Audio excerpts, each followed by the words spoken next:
Bueno, entonces estábamos viendo la peculiaridad de este libro, ¿verdad? Ya hablábamos del vocabulario, de la forma como está escrita, de la semántica que usa y que habla de la unión afectiva, el amor, la belleza física, la descripción del cuerpo, la alegría, el gozar, el alabar, pero el contexto es el amor y es la intimidad también en esa relación. Es la expresión del deseo, de abrazar. Fíjense que es importante que ustedes sigan la línea porque no se queda en una etapa, sino que va profundizando en esa relación y, y aquí es donde quiero que se fijen cómo ese tema va ubicando en primer lugar distintas topografías. O sea, es un canto y es un canto del amor y no tiene prejuicios de hablar de ningún tipo. Todo lo expresa abiertamente. Pero al, al, al cantar, al hacer ese canto, utiliza, por ejemplo, está hablando de la semántica, ¿verdad? Utiliza una topografía o lugares como colinas, llanuras, campos, desiertos. También en relación tal vez no a personajes, pero a elementos que entran en el canto, animales domésticos, salvajes, como rebaños, ciervos, gacelas, tórtolas, panteras, leones, leopardos. Cuando habla en relación a la flora, eh, sus árboles, sus flores, sus frutos, pues habla de cedros, cipreses, manzanas, higos, viñas, lirios, narcisos, almendras, granadas y una inmensidad de flores. Hay también gran variedad de elementos que impresionan a los sentidos. Fíjense que estamos leyendo, pero cuando estamos leyendo y están expresándose colores, aromas, ¿cómo puede llegar en un texto un aroma, un perfume? ¿Cómo saber en una lectura que el fruto es exquisito o que los licores son especiales y que producen sensaciones agradables? A veces turbaciones emotivas, como cuando habla el amado, la voz del amado o la voz de la amada. También hay referencias geográficas que son muy extensas. Se menciona el Líbano, Damasco, lugares de Transjordania, de Judea, especialmente Jerusalén, Gandí, Tirsa, Sarón, el Carmelo, las cimas de Amaná, Senir, el Hermón y muchos lugares más. Fíjense, todo eso que les acabo de decir, las emociones, los animales, los lugares, los aromas, los colores, las referencias geográficas, todo eso está ensamblado, está unido, no está separado, todo va juntándose en el canto, ¿verdad? Con mucha cantidad de géneros literarios. Y entonces aquí les da toda la variedad que tiene. Quiasmos, antítesis, síntesis, hipérboles, merismos, metominias, metáforas y otros recursos estilísticos que hacen del cantar de los cantares una redacción exquisita. Algo realmente para disfrutar, obviamente, al que sabe leer, ¿verdad? Porque si no sabe leer, ni siquiera se da cuenta, o si tiene prejuicios en la lectura, pues también no va a entender y cierra el texto, no va a disfrutar de toda la belleza. Fíjense, ¿por qué he hecho esto? Para que ustedes se den cuenta que el texto viene a ser como una película, no solo Cantar de los Cantares, los evangelios y cualquier, si uno logra entonar con la forma literaria y poder darse cuenta de todo lo que ahí está narrando. Porque yo lo que observo es que las personas leen y se quedan o en un acto que les escandaliza o en una parte que no entienden o algo que les... Pero no intentan engranar eso que les molesta o que les impresiona o que les asusta o que no entienden, no logran hacer el esfuerzo de comprenderlo en el texto. Y fíjense que para el que sabe leer y después le pasan la película en el mismo, digamos, del mismo texto, del mismo tema, pongamos el ejemplo, los 10 mandamientos. Las personas recuerdan más la película de los 10 mandamientos y de Moisés y se impresionan por lo que ven ahí que por lo que dice el texto. Sin embargo, generalmente cuando alguien ha leído un libro y después lo pasan en una película, la mayoría de las personas dice, estaba mejor el libro, pero yo no oigo que eso digan de la Sagrada Escritura. Está mejor el texto bíblico que la película. Eso se ve cuando, por ejemplo, pues a mí por lo menos me pasa, que el Apocalipsis, que por ejemplo, la vida de Pablo, yo empecé a ver la película y yo dije, no, esto no va. O sea, el texto es mejor que la película. No va de acuerdo con él. O sea, sí menciona el texto en algunas partes, pero es más novelesco. Y entonces, como el texto no es una novela, pues habrá partes novelescas, como hay partes de canciones, de himnos, pero ya se fijaron que son muchos libros. Entonces, cada uno hay que leerlo tomando en cuenta todo esto, ¿verdad? Dice que incluso en algunos puntos eh, la lectura es preciosa y en general lleva un elevado nivel de extraordinaria sensibilidad literaria relacionada con el tema del amor, utilizando abundante material extrabíblico. Aquí entra otro elemento.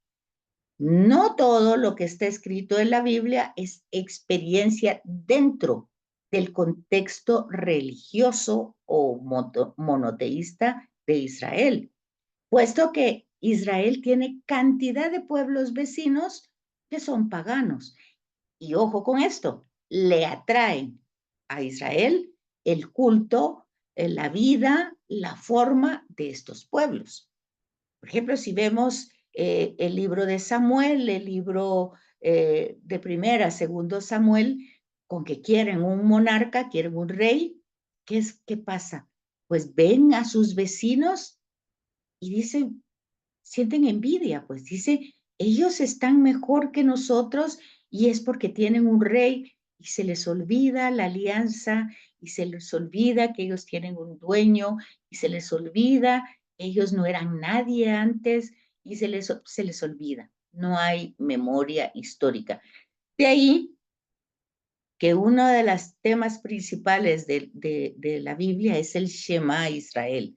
Acuérdate, Israel, acuérdate. Pero esa memoria histórica es para todo el mundo. Acuérdate. Acuérdate de dónde estabas, de dónde estarías si no hubiera habido esta experiencia de amor, pues desarrollándola más adelante, llegando hasta Jesús, ¿verdad? Entonces utiliza abundante material extrabíblico. ¿De dónde? Pues estuvieron en Egipto, caminaron por tanto tiempo. Acuérdense que eran tradiciones orales. Todo esto pasaba de generación en generación. También estaban estos textos, se escribieron después en griego, ¿verdad? Entonces está la experiencia griega, la experiencia egipcia, sumerios, calcedonios, toda la Mesopotamia, ¿verdad? Por lo que cuando se lee se necesita una reflexión o un estudio comparativo para descubrir la originalidad de Cantar de los Cantares. Esto se dice de este libro porque este estamos estudiando, pero esto se hace en todos los textos. Todo esto no lo voy a repetir en los demás libros que vamos a ver, pero este da la pauta para que ustedes se fijen todo lo que hay escrito en apenas, ¿cuántos versos decía? 117 versos, 8 capítulos. Bueno, en tan poquito hay muchísima, muchísima, y eso que no hemos llegado a la parte teológica, solo estamos viendo, como quien dice, cuando hacen una construcción de una casa, pues solo estamos viendo todos los complementos, los adornos, pero todo eso es el ropaje, es lo que dice la gente, bueno, lo más caro es ir poniendo al final todo lo que me gusta, todo, bueno, todo el adorno, pero lo principal es el mensaje, pero nunca vamos a encontrar el mensaje en ningún lado si no nos fijamos en todos estos detalles y encontramos la trama. Pues la trama ya la dije, el tema es el amor, o sea, esa es la trama. Y entonces, pero vayamos viendo cómo la va a desarrollar y a pesar de estar, pues tener muchísima influencia de otras culturas, tenemos que encontrar la originalidad del texto. Y está aquí, ¿verdad? Que la característica fundamental en donde se sitúa es en el patrimonio, oigan, patrimonio, o sea, la riqueza cultural específica de Israel. ¿Cuál es esa riqueza, ese patrimonio? Es lo que siempre se les olvida, que ellos no eran nada, pero que Dios los hizo de todo. Pero hablando específicamente de Israel, pero hablando de la humanidad entera, pues la cultura israelita está consciente de una elevada concepción de la dignidad humana. Si ustedes ven Génesis 1 y 2, ustedes se dan cuenta el amor tan grande que Dios hace al crear. Tanto si se lee Génesis 1, que es un himno, y Génesis 2, que es una narración, pues se ve una serie de detalles, una serie de entregas, todos los movimientos, ya sea con que dijo y se hizo, pero todo preparando a la creación del ser humano como figura elevada de la creación. Y si ustedes ven al crucificado, el crucificado, a pesar de todo el sufrimiento y todo el dolor, no tiene ninguna palabra de resentimiento, de rencor o de reproche ante todo el daño que ha recibido. ¿Por qué? Porque aquí hay esta elevada concepción del ser humano. El ser humano, fíjese que no está hablando de un gatito, de un perrito, no, quien tiene dignidad es el ser humano. Y eso no porque lo diga un personaje importante. Esto es revelación, es la creación de Dios, de la humanidad, que se entra primero en un himno que alaba el poder amoroso, creador de Dios, tanto en un himno como luego en una narración. Y todo este inicio de revelación ya nos da a nosotros una perspectiva o un hilo conductor donde debemos seguir caminando, ¿verdad? Esa dignidad no se pierde, no se pierde por mucho que hagamos destrozos con nuestra vida, no se pierde, porque esa se nos fue dada, aunque nosotros no la reconozcamos. Y ustedes ven al crucificado que dice eso, ¿verdad? Perdónalos porque no saben, no saben ni quiénes son. Cuando la gente dice, usted no sabe quién soy yo, bueno, ni esa persona sabe quién es, ¿verdad? Entonces, porque para saber quién es, hay que pararse en estos dos versículos, estos dos capítulos y entenderlo, ¿verdad? Porque todo eso es lo que le va a permitir expresar no solo a Israel, sino que a estas obras de un modo único y admirable el significado último del amor humano. ¿Y cuál es ese significado? Pues se identifica en la libre y total donación. Fíjense en qué consiste el amor humano, en la libre y total donación de la persona misma, como una fuerza invencible de inmensa belleza, unida al misterio de la vida que acerca al hombre al misterio de Dios. Fíjense, esto se lo puse en mayúscula porque hay que leerlo y releerlo para entenderlo. Y si nosotros nos quedamos en este contexto que se afirma que el amor no se puede adquirir con dinero, porque es un valor, su valor, el valor del amor es inestimable. No tiene que ver nada ni con la muerte, ni con el infierno, ni con ninguna otra fuerza. Ninguna fuerza puede apagarlo nunca. El amor es considerado además como una realidad misteriosa que abarca la totalidad espiritual y corpórea.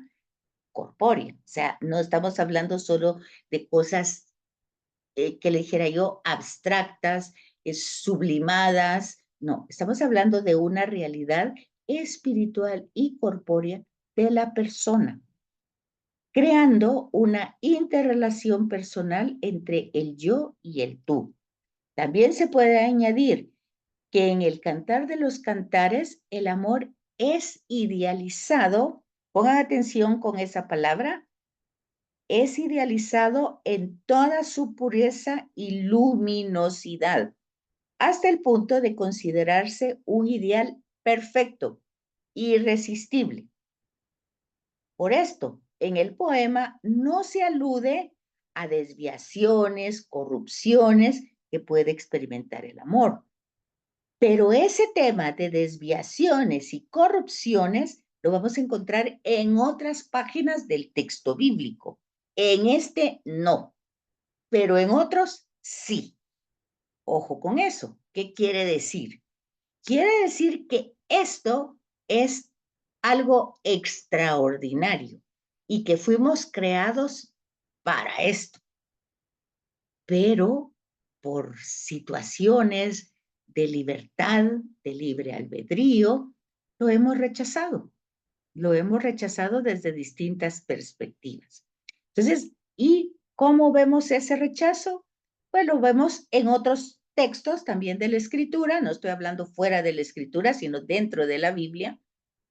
Vamos a ver actitudes egoístas, depravadas, de desatención, de irracionalidad, de irresponsabilidad, de degeneración contraria al verdadero amor.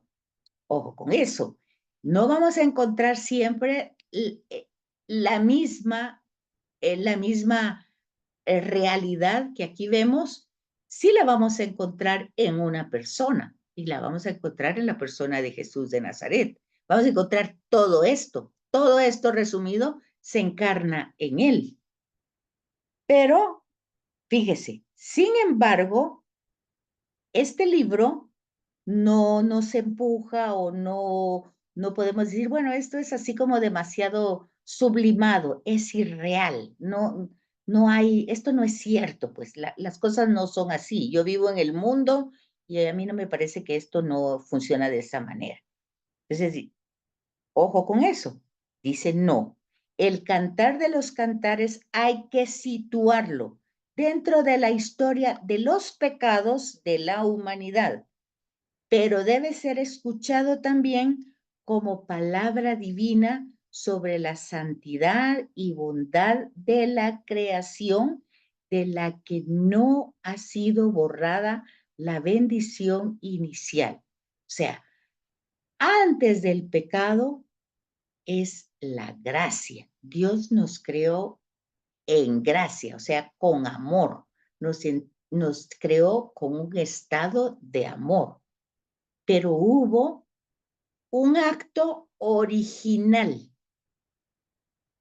que tuvo una causa originante y que dio un resultado originado, que es lo que está pasando. Entonces, vea, que no se trata de decir, ay, es que aquella pareja o la múltiple pareja o aquella gente por culpa de ellos. No, esa misma acción original de querer ser autosuficiente y no querer depender del amor más grande del universo, ese rechazo a la fuente de vida y a la fuente de todo, al principio de vida y al principio de todo, esa acción, nosotros la vemos hoy. O sea, entonces ahí podemos ver que esa acción original tuvo una causa primera, una causa originante, algo que la originó, porque tenía la gracia, pero también tenía la libertad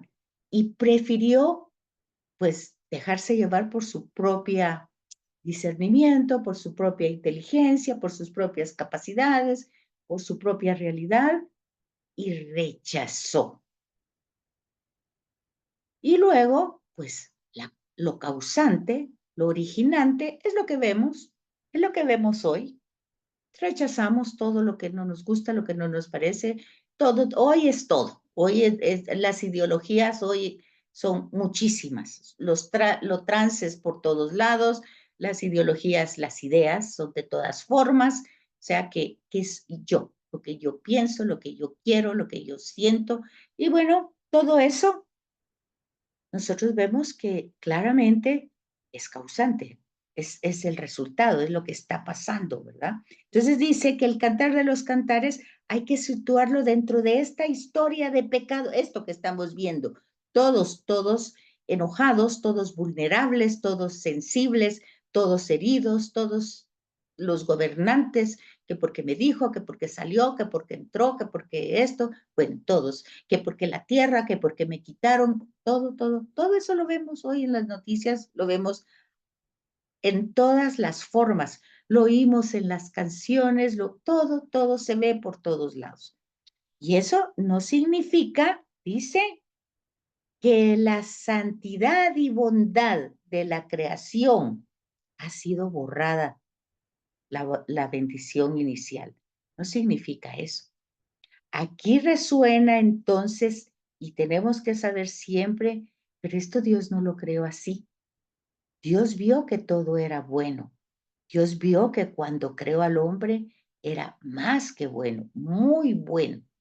Entonces, fíjense que hay, vuelvo a repetir que este Word lo escribí con toda la intención de que cuando ustedes lean la escritura, buceen dentro del texto. Vean todas las imágenes, vean todos los personajes y encuentren la trama y vean la belleza de ese texto, de cualquiera. Pero este está sirviendo como de ejemplo, ¿verdad?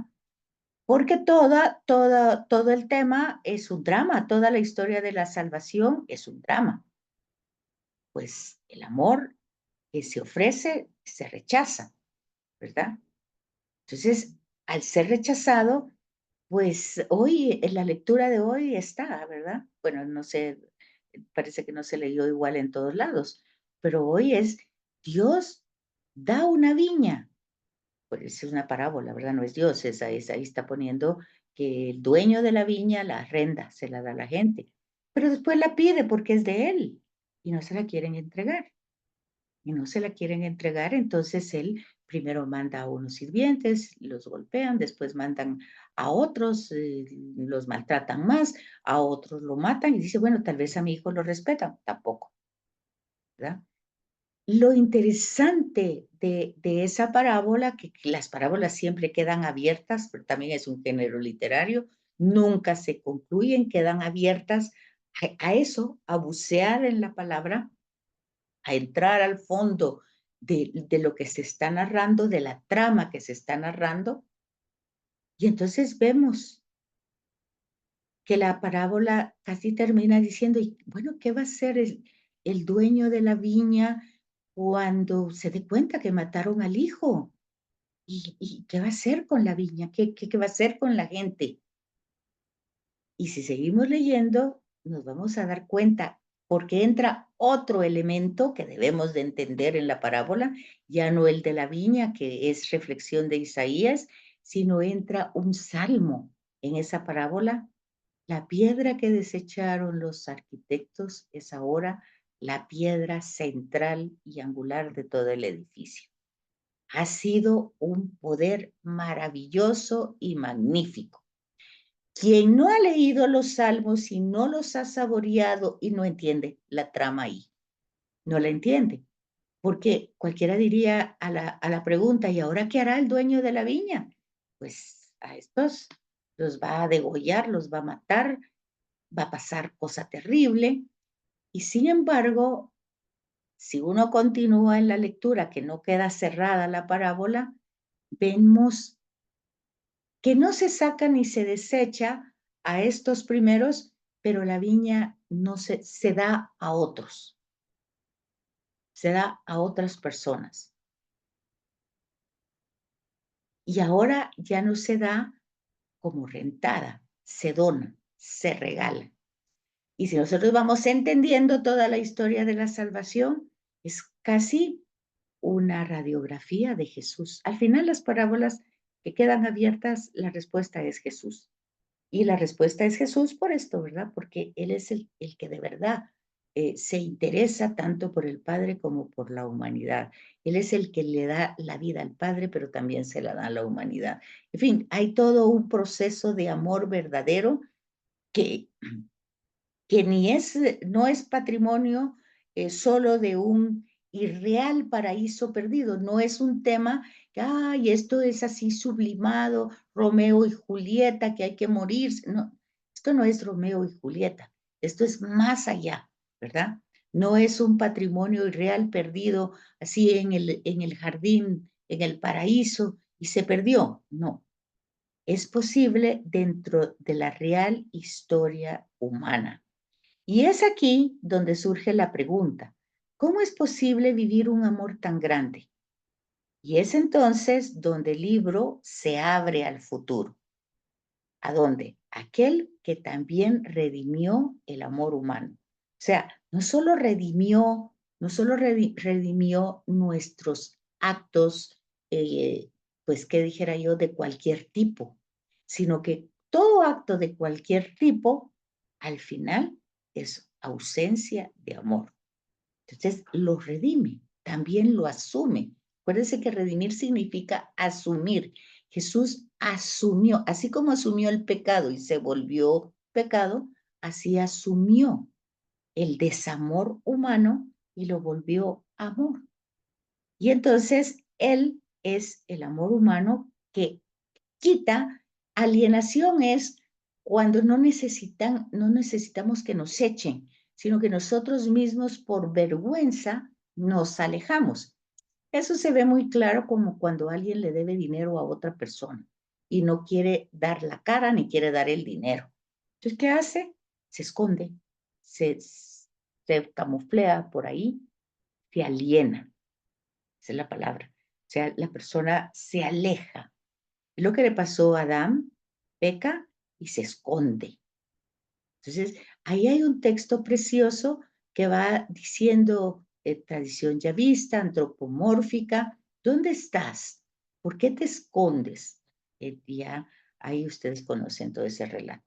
Entonces, aquí vemos que solo Jesús, en efecto, que se entregó a sí mismo, y eso lo vimos ayer, esa es la celebración de ayer, ¿verdad? Ese darse a sí mismo.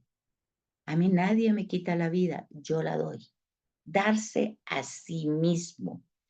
Si decía la primera lectura, si la sangre de los corderos era capaz en un rito cualquiera, ¿cuánto más hoy la sangre de esta persona que se da libremente al Padre, para que el Padre, con todo su amor, restaure la obra, pues que nosotros hemos ido desequilibrando, ¿verdad? Porque nos crearon en equilibrio, pero nosotros hemos ido repitiendo aquella causa original nosotros la vamos repitiendo en la historia. Así como que lo tuviéramos en un gen, ¿verdad? Ahí vamos. Entonces solo Jesús es el que hasta la muerte, por la salvación de toda la humanidad, y eso se repetía ayer en el Evangelio, ¿verdad? Por la salvación de muchos, ha mostrado el significado pleno del amor verdadero. Y ayer, de una manera explícita, se hacía la celebración del Corpus Christi, ¿verdad? Pero tanto el cuerpo como la sangre, al final que integran la vida, todo ha sido donado, todo ha sido regalado. Pero eso no es solo para que saquemos la procesión, no. Ese es el camino que nosotros debemos recorrer. O sea, por eso es importante entender los textos, porque no son narraciones del pasado, ni son sublimaciones de emociones y sentimientos, sino que es un camino que hay que recorrerlo. Y ese camino es donación y renuncia a sí mismo en el perfecto cumplimiento de la voluntad del Padre. Porque lo que pasa es que si nosotros no, o sea, que nuestra realidad humana, si nosotros no la dirigimos, no la llevamos, así como que lleváramos un caballo y lo vamos dirigiendo nosotros, si no sabemos dirigir ese caballo, pues el caballo nos lleva a cualquier precipicio. Entonces, en ese sentido, el Cantar de los Cantares pertenece con propiedad a una larga tradición bíblica que utilizó el simbolismo nupcial para expresar la grandiosidad del amor de Dios hacia Israel, siendo de este una de sus máximas expresiones, o sea, de ese amor de Dios a Israel. Claro que ese tema lo vamos a encontrar en Oseas, en Amós, en los profetas, en el mismo Jesús, como las bodas, las nupcias, las vírgenes prudentes, en fin, lo vamos a encontrar en muchas formas. Pero fíjense que, a pesar de eso, el amor no es sacralizado, porque se pone en una situación humana y por tanto esta situación humana tiene que ser ética porque valora la dimensión no solo física, sino también espiritual del amor, que es contemplado no como algo pecaminoso ni vulgar, sino como una realidad gozosa y festiva, dotada de belleza, sublimidad, donde hay una gran capacidad de parte del hombre y de la mujer, delineando su grandeza y también sus dificultades. Para ello, ha subrayado con gran maestría el amor humano, que el amor humano es una realidad digna de la santidad de Dios, que lo ha puesto Dios mismo en el corazón del hombre, si bien para que sea auténtico debe ser íntegro, es decir, debe impregnar a toda la persona humana, íntegro, debe integrar todos los niveles, no solo la sexualidad, ni solo la corporidad, tiene que integrar todos los niveles, tiene que entrar en todas las dimensiones humanas de modo pleno y definitivo. Por este motivo, el autor del Cantar de los Cantares toma distancia con respecto a la poligamia. La mujer del Cantar de los Cantares es única, lo mismo que es único el amado. O sea que ahí entra una exclusividad que une. Entonces, como valores irrevogables, o sea, no es porque está impuesto, es porque así es, naturaleza, es único. Y luego, aparte de esa exclusividad, ¿cómo la expresa? ¿Cómo la pone ahí en el texto? Por ejemplo, cuando en el canto se menciona o se pide que se le ponga como un sello sobre su corazón, un sello. Hoy diríamos un tatuaje, ¿verdad? Bueno, como un tatuaje, pero en el corazón. No ahí el nombre, ahí que después lo quieren borrar y ya no lo pueden borrar y no sé cuántas historias. no, en el corazón, donde las cosas se quedan para siempre. Un sello en el brazo, aquí en el caso, ¿verdad? Entonces, algo que va a irse más allá de la muerte. Entonces, aunque el Cantar de los Cantares no toca directamente el tema de los sacramentos o el sacramento del matrimonio, el amor que plantea tiene todas las características del sacramento. ¿Cuáles son esas características? Es libre, o sea, la gente va libremente. No hay ninguna imposición de ningún tipo. Por lo tanto, es exclusivo, es fiel, es casto. La mujer del Cantar de los Cantares se describe como paloma que reside en lugares inaccesibles. Es decir, nadie puede llegar ahí. Huerto cerrado, ahí, pero nadie puede entrar. Fuente sellada. Y el amado va custodiado por muchos valientes. Cada uno lleva espadas en el cinto que se abren solo al amor, porque la castidad no es un fin en sí mismo. Entonces, no sorprende en ese sentido que estas imágenes sean aplicadas en la tradición litúrgica a María, ¿verdad? Y entonces ustedes, si alguna vez han rezado el rosario, pues ya hablamos anteriormente en los salmos que se utilizan los misterios y las Aves Marías en el rosario, y en las letanías se va a decir a María, casa de oro, por esa pureza de santidad, pureza virginal, especialmente de ella. Arca de la alianza, o sea, todo lo santo, todo lo sagrado, todo lo bello, todo la riqueza, hablando del oro, el arca de la alianza, hablando del tema de la alianza, de la unión, la torre de marfil, la torre de David, o sea, todos esos elogios que se le dan a María, pues son estos elogios que se le da a la mujer del Cantar de los Cantares. Entonces, para finalizar, el Nuevo Testamento no lo cita así, explícitamente con citas, como les dije anteriormente, sino posee gran cantidad de ideas que afloran tanto en el lenguaje de Jesús, tanto en el tema de Pablo y en las parábolas, sobre todo de Jesús de Nazaret, va apareciendo toda esta realidad. Así es que esto es todo lo que tenemos para que lean esos 8 capítulos y los comparen con este material y vean si es así, se motivan a entrar más al texto bíblico, para de verdad tener algún fruto de la teología, que es esto. Esto realmente es la teología. Así es que los dejo porque me toca el otro curso. Que pasen feliz noche. Buenas noches, gracias. Gracias. Muchas gracias, feliz noche.